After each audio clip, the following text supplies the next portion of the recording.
इसने भी क्या खूब कहा कि अगर खुशी किसी दुकान पे मिलती तो दुनिया का हर शख्स दुखी नहीं होता, हर शख्स खुश होता। खुशी ढूंढने से नहीं मिलती, ये आपके अंदर है।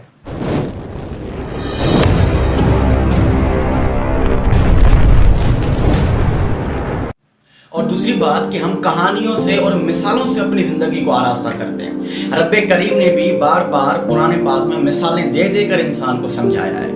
तो इन्हीं मिसालों और इन्हीं कहानियों से हम अपनी ज़िंदगी को आरास्ता करते हैं और कामयाब होते हैं। इसी तरह एक छोटी सी कहानी, एक सेठ के पास एक लड़का काम करता था, बड़ी ईमानदारी और बड़ी मेहनत के साथ। सेठ भी उसके साथ बहुत मुतमईन था और वो लड़का भी सेठ के साथ बहुत मुतमईन था।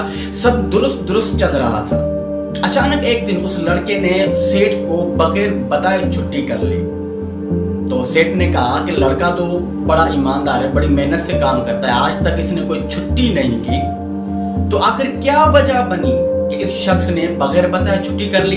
तो सेठ ने खुद ही से सोचा कि हो सकता है उस शख्स को पैसों की कमी आ गई हो और उसने छुट्टी कर ली हो। तो लिहाजा सेठ ने उसकी इनकम बढ़ाने का, उसकी तनख्वाह डबल करने का सोचा। कल को जैसे ही वो शख्स आया, उस सेठ ने उसे कहा, अरे भाई देखो, मैंने तुम्हारी तनख्वाह डबल कर दी है, अगर और किसी चीज की जरूरत हो तो बताना। जब महीने की पहली तारीख आई तो सेठ ने उस आदमी को डबल तनख्वाह थमा दी। जब उस शख्स को डबल तनख्वाह मिली तो उसने कोई रिएक्शन नहीं दिया और सेठ का शुक्रिया अदा भी नहीं किया, बस तनख्वाह ली और अपने काम में लग गया। तो सेठ ने सोचा अब मैंने इसकी तनख्वाह बढ़ा दी है, ये अब और मेहनत से काम करेगा। वो बात आई गई हो गई। जैसे ही कुछ माह गुजरे, उस शख्स ने फिर वही गलती की, सेठ को बगैर बताए फिर से एक छुट्टी कर ली। तो अब की बार सेठ को बड़ा गुस्सा आया। सेठ ने कहा कि पहली मर्तबा जब इसने छुट्टी की तो उस वक्त मुझे नहीं बताया, मैंने इसकी तनख्वाह बढ़ा दी कि शायद इसको पैसों की कमी हो, लेकिन इस शख्स ने एहसासे जिम्मेदारी नहीं समझा। तो अब की बार सेठ ने उसकी तनख्वाह घटाने का सोचा। कल को जब वही शख्स आया, सेठ ने उसे कहा कि अरे भाई देखो, मैंने तुम्हारी तनख्वाह अब वही कर दी है जो तुम पहले लिया करते थे। तो जब पहली तारीख आई तो सेठ ने उसको वही तनख्वाह थमा दी जो वो पहले लिया करता था। जब उस शख्स ने घटी हुई तनख्वाह ली तो अब की बार उसका कोई रिएक्शन नहीं था, वो उस पर कोई दुखी नहीं होता और अपने काम में लग गया। ये बात सेठ को बड़ा परेशान करने लगी। सेठ ने उसे बुला के पूछा कि भाई आखिर वजह क्या है, आखिर ये सारा माजरा क्या है? जब मैंने तुम्हारी पहले तनख्वाह बढ़ाई तो तुमने उस पर मेरा शुक्रिया अदा नहीं किया, और अब की बार जब मैंने तुम्हारी तनख्वाह घटाई तो तुम उस पर परेशान नहीं हुए, या आखिर सारा माजरा क्या है? तो उस शख्स ने बोला कि सेठ, जब मैं पहली बार नहीं आया तो मेरे घर पे एक बच्चा पैदा हुआ और आपने मेरी तनख्वाह डबल कर दी, तो मैंने मान लिया कि जो ऊपर वाले ने उसका हिस्सा मुझे दिया है। और जब दूसरी बार मैं नहीं आया तो मेरी वालदा का इंतकाल हो चुका था और आपने मेरी तनख्वाह घटा दी, तो मैंने मान लिया कि मेरी माँ अपना हिस्सा अपने साथ ले गई, तो मैं किसी और के हिस्से के कम होने पर परेशान क्यों हूँ? जब ये सारी बात सेठ ने सुनी तो सेठ ने उस शख्स को गले लगा लिया।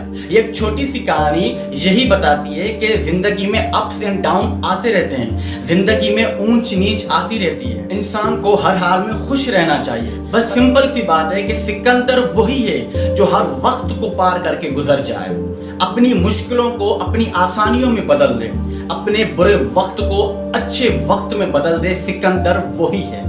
98% लोग इसलिए कामयाब नहीं होते कि वो बड़ा सोचते हैं और उसे वो हासिल नहीं कर पाते, बल्कि इसीलिए नाकाम होते हैं कि वो छोटा सोचते हैं, उसे हासिल करते हैं और उसी पे जिंदगी गुजारते हैं। और सिर्फ 2% लोग ऐसे होते हैं जो बड़ा सोचते हैं और उसे पा लेते हैं।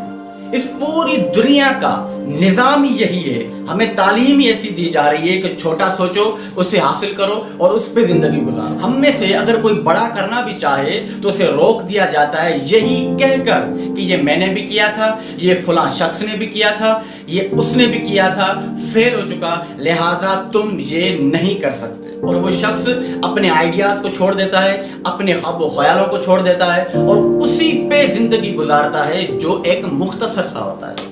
तो किसी ने क्या खूब कहा कि तू कर जा ऐसा कि हर कोई करना चाहे तेरे जैसा। Thanks for watching.